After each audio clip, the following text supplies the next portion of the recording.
To have Casey Morley here today as our speaker. She is a resident of Southington. She's been in business in Southington for quite a few years, and now she's an author. So she's here today to talk about a very important topic that she has written about, and has given some very good insight as to how to alleviate the problem. Casey?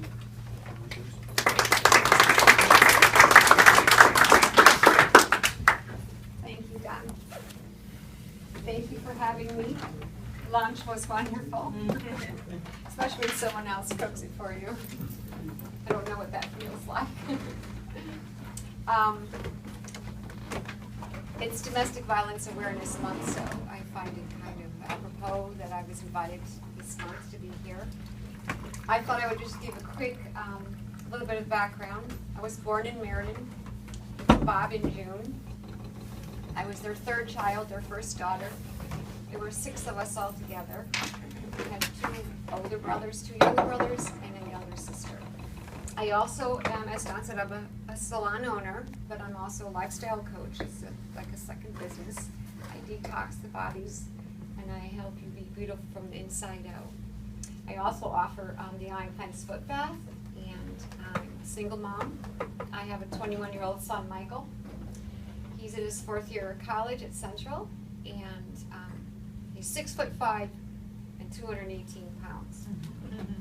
I don't find it a coincidence that, coming from what I come from, that my child picked criminal justice. On his college entry essay, he wrote, I want to be the one that's called upon to help women and children. That still gets me 4 years later, sorry.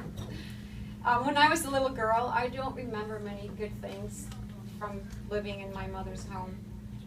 Our father left when the baby was 6 months old, or he was asked to leave, I'm not sure on that. I was appointed or had to care for the home and my siblings. Before the age of 10, I babysat, cooked, cleaned, did laundry, changed diapers, whatever it took. We were pretty poor. Didn't really know where the next meal came from. I remember one day we were all out playing and I was starving, and I went to get something to eat, and all I could find was a heel of bread and ketchup.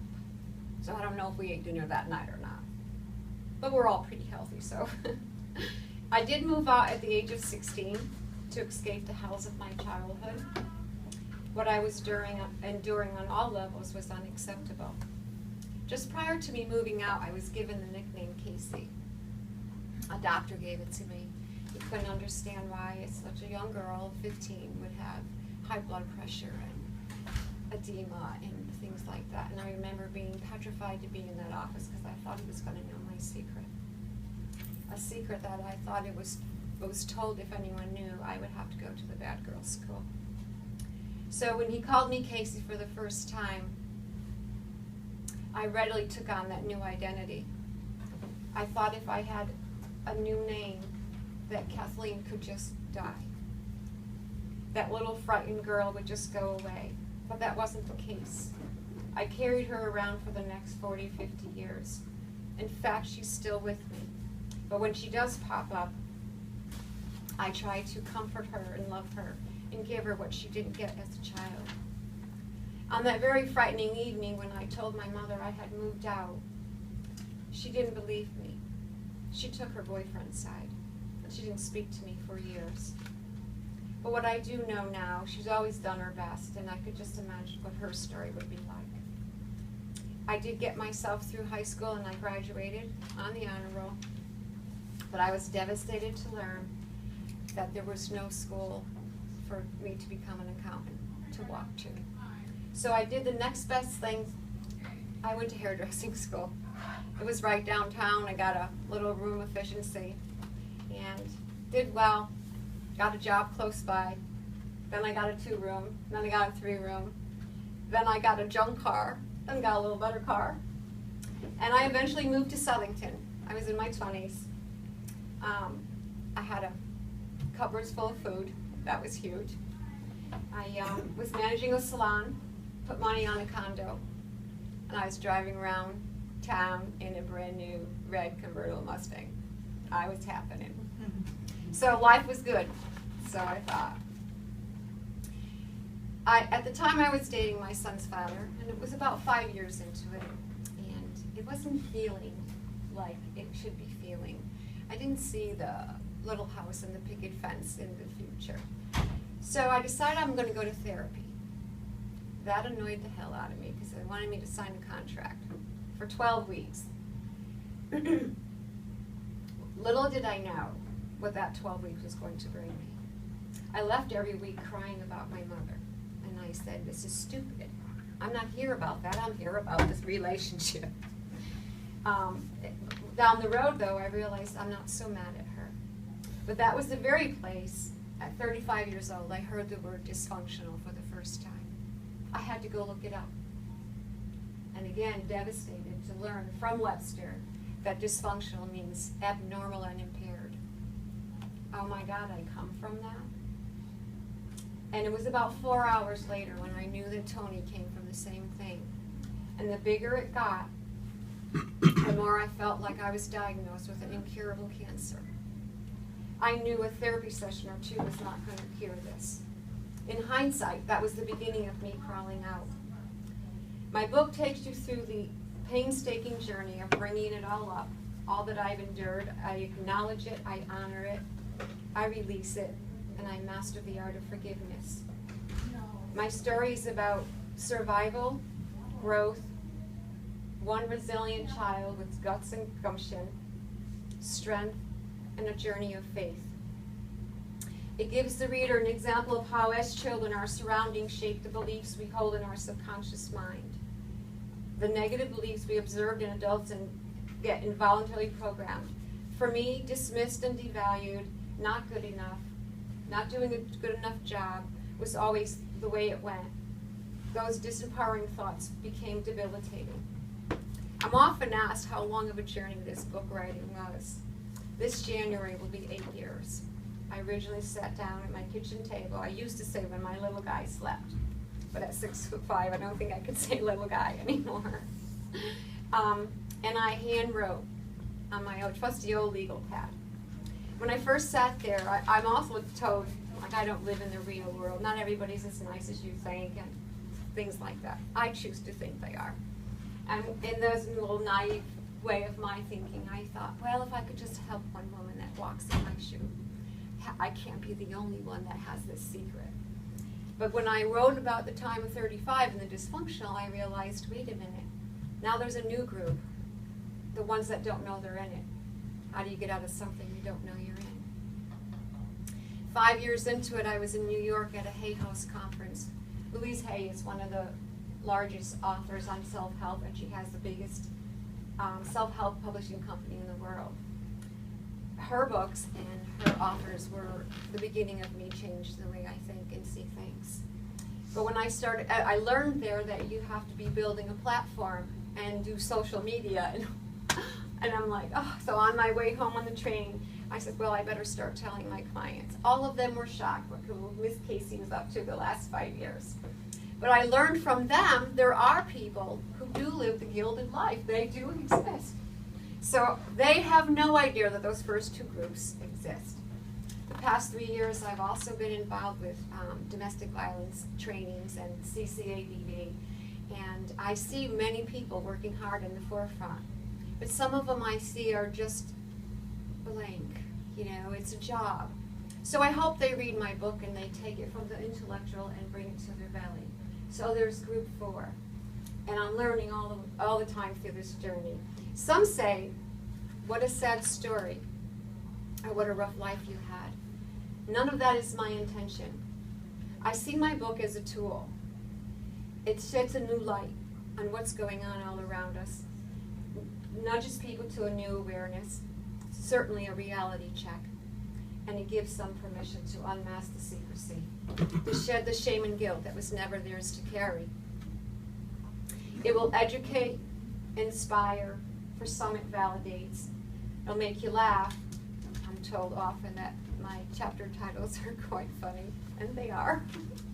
It'll make you cry. And it shows the insight of how difficult it is to reprogram the subconscious mind. The confusion that goes on, the chatter in survivors' minds that go on forever and ever, the back and forth, the one step forward, the one step backward. Who's right, who's wrong? It's a nudge to those who don't know they're in it, and it's a message to those who do that they don't walk alone. Susan from Prudence Crandall is a new friend and colleague. At my book launch, she put it like this: it's about a courageous woman whose book is saving lives. Every time I say that, I get goosebumps. It affirms that I'm on track and I'm doing God's work. Recently at a CCADV conference, it was a whole day thing, I met Professor Holden. He had a list of 10 forms of abuse. Now, even after writing the book I just wrote, I was surprised what's on it. The usual physical, sexual, and psychological. Watching mother being abused, parents separating, family members on drugs, family members on alcohol abuse, family members with mental illness or in jail. The last one got me. Neglect. Kind of like kicked me in the stomach. That was one that I never thought of, but yes, there's so many children that are neglected and what that toll it takes on them. Professor Holden states 46 million children a year are affected, and he believes it's even higher than that. He says they're traumatized, terrorized, emotionally confused, and it's a common source of their distress. 1 out of 4 women and 1 out of 7 men endure some kind of abuse. Just in the town of Southington alone, with statistics of 45,000, we have the potential of 15,000 women and 6,500 men right here in our cute little town. In the U.S. alone, every 15 seconds a woman is battered by an intimate partner. More than 3 women a day are murdered. Over 2 million injuries each year, and I know those are ones brave enough to get that far, because they might not live after they get back home. And it's serious to me is 16 to 24 years of age are at the highest risk. Children who witness intimate partner violence within their family face the greatest risk of developing severe and potentially lifelong problems with physical health, mental health, school and peer relationship problems, and disruptive behavior. Exposure to this type of violence in the home leaves them more susceptible to becoming either a victim or an abuser as an adult. This one hit home. Witnessing DV can destroy a child's core sense of security and trust, create deep feelings of helplessness, guilt, and shame when they can't make it all stop. One night when I couldn't sleep, the 700 Club taught me 85% of people in prison come from fatherless homes. Dave Pelzer, have anyone heard of him? A Child Called It, he wrote. That story is his own story. It's California's worst case of child abuse in history. He states 96% grow up and repeat history. It is critical that we break the cycle of abuse. It's an epidemic many do not want to talk about. I have just earlier said about the pat on the back. When I got my editorials report from my publisher, this was the biggest pat on the back I had in a while, so I'd love to read this to you. This manuscript is a compelling story of the horrific suffering the author endured through domestic abuse and her journey toward healing, freedom, and wholeness. In vivid, evocative language, she captures readers' attention from the first word and keeps them riveted throughout her story. She eloquently conveys her emotional as well as physical experience, which gives readers a sense that they are living her story themselves, and speaks with such raw honesty without 1 ounce of self-pity. The title, Crawling Out, is clever and perfect for this manuscript. Readers will most definitely admire the author's remarkable courage, strength, and resilience, as well as benefit from her candor. Those who are in similar circumstances seeking hope that healing and freedom are possible will be encouraged and empowered by this admirable woman's journey. Overall, this manuscript is well organized and well written. The narrative flows in a logical and coherent manner. The content is consistent and is quite clean, mechanically. So every now and then when I get a little nervous about where I put myself, I read that and I move on. We all know someone who's enduring some kind of abuse, and I stand in front of you today knowing very well the vulnerable position I put myself in by exposing such truth. But I also believe that I lived through the past 50 years to be able to be there for the people who are waiting for me now. It's only been 3 months since I received my first author's copy, and that's videoed as well. The feedback has been amazing, touching, affirming, and I'm honored that I've nudged so many people that are sharing from their hearts, the depths of their hearts and souls. I get texts and Facebook messages and face-to-face, and what's surprised me most, which brought on another group, is this senior man. They write to me and speak to me, and the basic message to me is, I now see the part I've played. Never did I dream that I would move 60 and 70-year-olds. This past month since my book launch, which was amazing, and I had Bikers Against Child Abuse come to support me. I have this really cute picture of all of us too. I told them I had to go and get one of those Harleys. So this woman, since that launch, she talked to me that night, and she came to me 3 times in 1 month. She's in her 70s, and she said my book gave her permission to cry for the first time in her life. And she's went to see a therapist, and she's bringing up her sexual abuse. And this week she told me she loved me. So it's just all the time, every day they get bigger and better, you know.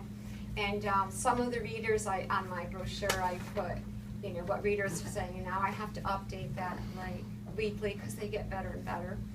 So I just spoke at Bradford Hall this morning, and I said, one woman said, well, this is one woman, I am completely in awe of your current state of existence after now knowing your life experiences. And then I said, someone said it should be a movie. So while I was signing the book that the professor bought from me, I said, well, since we're here, who do you think should play me? We got Susan Sarandon, and it made me chuckle because my editor always says, Susan Sarandon has to play you. And then the next one was Julia Roberts. And I always wanted Julia Roberts. I promise you, one of those ladies are going to play in the movie.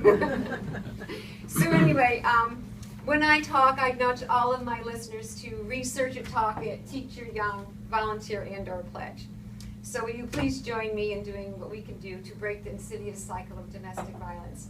Honor that nudge, and together we can make a difference. Thank you.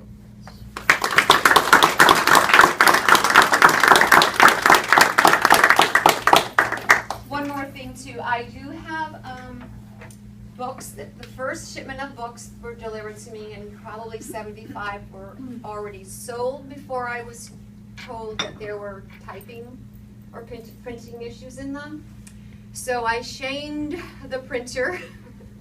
First they said that they will pay for the expense to return, so I don't have to shoulder the expense. I'm like, are you kidding me? Anyway, I shamed them into letting me keep them. So if there's someone in this room that has a benefit where I could donate some, I would be more than happy to do that. And at Bradford Hall just now, I offered the books to the students for $10 each. They're $23 normally. And the $10, all of that will go in the domestic violence awareness jar to go to Prudence Crandall. So thank you. Any questions? Yes, Rob. I have a question. Yes, dear. I heard something about some kind of a walkathon or something next year. Thank Could you kind of fill us in on that? Thank you. On one of my meetings with the domestic violence, I had the privilege to meet Chief Gary McNamara out of Fairfield. And Fairfield this past May had their 2nd annual Walk a Mile in Her Shoes. And I said, I have to go see what this is about. Well, these powerful men who fight against domestic violence and part of the White Ribbon Campaign truly walk 1 mile in red high heels. I'm not kidding you. So I left that day so impressed. I was honored again to be around all these men who felt safe. That's not a common thing for me. And to see that they really live it and breathe it. And you know, the banners, and they had, just for their 2nd one, they had 385 walkers, and they raised $20,000. So I made it a point to say I'm bringing it to Southington. I've already met with Rob Flood, gave a wink. We need sponsorship. I met with John Myers, he's on board. I went to see Chief Daly. He sent me over to Officer Gallo. And Cheryl Lonsberry is excited. She wants to get involved. And Mary DeCroce, she was at, she bought my book Friday at Bloom Yoga. There was a little gathering there. And so the team is building, and we believe the walk will be like 1 hour before the parade starts, because the streets are already closed. Yes, the festival, yes, sorry. The streets are already closed, the people are already sitting there, and they're just waiting and waiting. So, and I also invited Bikers Against Child Abuse again, so I'm hoping they could start us off, walk. Of course, it's a slow walk, which is a little hard for me to do because I walk daily, like 11-minute mile. And Prudence Crandall will be the beneficiary, and they're connected with Twisted Sisters, and they're a female bike group. So it's already starting to take some good form, and it's exciting. You can form teams, and there will be a website set up, and you can, and I believe it's a minimum of like $100, and that will get you a t-shirt and shoes. The headquarters does not give you much. Are they high heels? They are high heels, yes. At this last one, it was pretty cute. Some men even made capris. One man actually had sneakers, but he put wooden like stilts on them. He got best shoe. Then there was another young man. You gotta go on my website, caseymorley.com, scroll down. There's another one, he came in drag. He really had Frederick's high heels on, you know? And one of my clients happened to work with him, and she said he practiced for 3 days. And he had a little black skirt, he had a red wig, and I got a picture of him. I said, you gotta give me some legs, so there he is, you know, like this. Yes? I have to tell you a story. My last hospital out in New York State, we had a rape crisis program called RISE, Rape Intervention, and something education, sexuality education. So we had to walk a mile in your shoes. So for the last 2 years, I walked in that, and I used my cowboy boots, and my wife reupholstered them in red fabric. So I had these big high boots, and I was absolutely the hit of the parade. Exactly. So since I moved here, I donated those boots to the Rise Walk, and they're going to use them next year as like the symbol of the walk. Right. And everybody's wearing high heels, and I asked this one guy, where did you find high heels that fit you like that? He said, oh, crossdresser.com. Oh, yeah. Of course. Yeah, up to size 15. Right. Actually, though, Walk a Mile in Shoes, they do have a link to buy shoes. And Bernie is his name. And I'm told, I thought the men bought them individually, but I was just taught that we would buy them, and they're loaned out to you, and then to you, and then they come back, so that you would be paying over, you know, that's how the, yes? Yeah, I just wanted to make a comment. Everybody here knows that I'm a pediatrician. So I get to see some of these patients. And that the effects, the long-term effects on living in a home where there's violence and you are fearful that you don't know if you're going to get molested or beat up or whatever, shortens your life. They have, as they grow up, they have a greater likelihood to get chronic diseases such as cancer and high blood pressure and diabetes and all of that stuff. And then there's one story which I have not told this club before, but I had a patient a long time ago that the father would punish the child by taking a Zippo lighter and opening it halfway and lighting it, and then when it got good and hot, he would push it on the kid's hand as a punishment. And the child got admitted to the hospital, and we called protective services and whatever, and the father's comment was, what's wrong with doing that? My father did it to me, and he shows the scar on the palm of his hand, and he said, and when my father died, I got the lighter. So this gives you an idea of how this gets perpetuated from generation to generation. Exactly right. And it's worse than you can imagine. If, like I said, if you go on my website, you pick any of those resource pages, every one will make your belly sick. because they get worse as you go. And my story does share my trail of physical. I have actually, Brittany and we have a picture. There's a picture of me in my 20s. I'm a little bit chubbier than this. And then there's a picture of me in my 40s. I was 250 pounds. I had everything going. I was high blood pressure, endocrinology issues for 40 years. Sick. You could tell by in that picture that I'm going to die soon. So thank goodness I got it all up and out, got it reprogrammed my brain, cleared up the candida, and I'll be 62 in January, never been healthier. And I know I got 30 more years.